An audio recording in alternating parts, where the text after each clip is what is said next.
धनतेरस के बाद नरक चतुर्दशी मनाई जाती है। इस दिन को छोटी दिवाली, रूप चौदस या काली चौदस भी कहा जाता है। इस दिन यम पूजा, कृष्ण पूजा और काली पूजा की जाती है। इस दिन दक्षिण भारत में वामन पूजा का भी प्रचलन है। आज हम जानेंगे नरक चतुर्दशी की कुछ पौराणिक कहानियों के बारे में, जिसमें से पहली कहानी है नरकासुर को भौमासुर भी कहा जाता है। एक दिन स्वर्गलोक के राजा देवराज इंद्र ने आकर श्री कृष्ण से प्रार्थना की, हे कृष्ण, प्राग ज्योतिषपुर के दैत्य राजा भौमासुर के अत्याचार से देवतागण त्राही त्राही कर रहे हैं। क्रूर भौमासुर ने वरुण का छत्र, अदिति के कुंडल और देवताओं की मणि छीन ली है और वह त्रिलोक विजयी हो गया है। इंद्र ने कहा, भौमासुर ने पृथ्वी के कई राजाओं और आम जनों की अति सुंदर कन्याओं का हरण कर उन्हें अपने बंदी गृह में डाल रखा है। कृपया आप हमें बचाएं प्रभु। इंद्र की प्रार्थना स्वीकार करके श्री कृष्ण अपनी प्रिय पत्नी सत्यभामा को साथ लेकर गरुड़ पर सवार होकर प्राग ज्योतिषपुर पहुँचे। वहां पहुंचकर भगवान कृष्ण ने अपनी पत्नी सत्यभामा की सहायता से सबसे पहले मूर दैत्य सहित मूर के 6 पुत्रों ताम्र, अंतरिक्ष, श्रवण, विभावसु, नभश्वान और अणुन का संहार किया। मूर दैत्य का वध हो जाने का समाचार सुन भौमासुर अपने अनेक सेनापतियों और दैत्यों की सेना को साथ लेकर युद्ध के लिए निकला।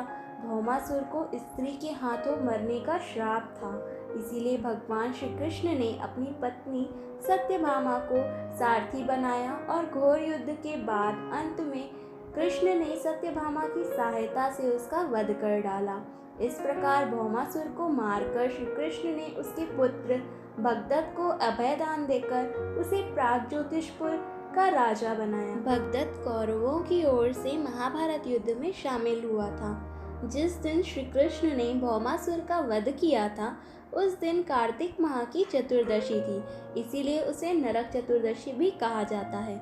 इस दिन श्री कृष्ण ने भौमासुर अर्थात नरकासुर का वध किया था और उसकी कैद से लगभग 16,000 कन्याओं को मुक्त कराया था। इसी खुशी के कारण दीप जलाकर उत्सव मनाया जाता है। दूसरी कहानी इस प्रकार है। नरक चतुर्दशी के दिन दक्षिण भारत में वामन पूजा का भी प्रचलन है। कहते हैं कि इस दिन राजा बलि, महाबली को भगवान विष्णु ने वामन अवतार में हर साल उनके यहाँ पहुँचने का आशीर्वाद दिया था। इसी कारण से वामन पूजा की जाती है।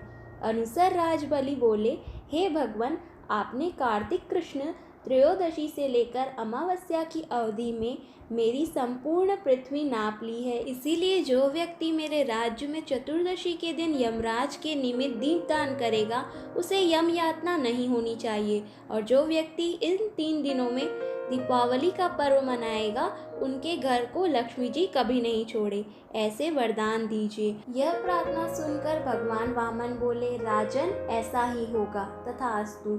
भगवान वामन द्वारा राजा बलि को दिए इस वरदान के बाद से ही नरक चतुर्दशी के दिन यमराज के निमित्त व्रत, पूजन और दीपदान का भी प्रचलन आरंभ हुआ। तीसरी कहानी यह है कि रतिदेव नामक एक धर्मात्मा राजा थे। उन्होंने अनजाने में भी कोई पाप नहीं किया था। फिर भी जब मृत्यु का समय आया तो यमदूत उन्हें नरक ले जाने के लिए आ गए। राजा ने कहा कि आप मुझ पर कृपा करें और बताइए कि मेरे किस अपराध के कारण मुझे नरक जाना पड़ रहा है। यह सुनकर यमदूत ने कहा कि हे राजन, एक बार आपके द्वार से एक ब्राह्मण भूखा लौट गया था। यह उसी पाप कर्म का फल है। यह सुनकर राजा ने यमदूत से 1 वर्ष का समय मांगा।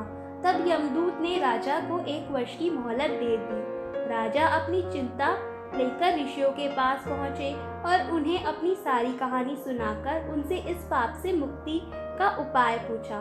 तब ऋषि ने उन्हें बताया कि कार्तिक मास की कृष्ण पक्ष की चतुर्दशी का व्रत करें और ब्राह्मणों को भोजन करवाकर उनके प्रति हुए अपराधों के लिए क्षमा याचना करें। राजा ने वैसा ही किया जैसा ऋषियों ने उन्हें बताया। इस प्रकार राजा पाप मुक्त हुए और उन्हें विष्णु लोक में स्थान प्राप्त हुआ। उस दिन से पाप और नरक से मुक्ति हेतु भूलोक में कार्तिक चतुर्दशी के दिन का व्रत प्रचलित है।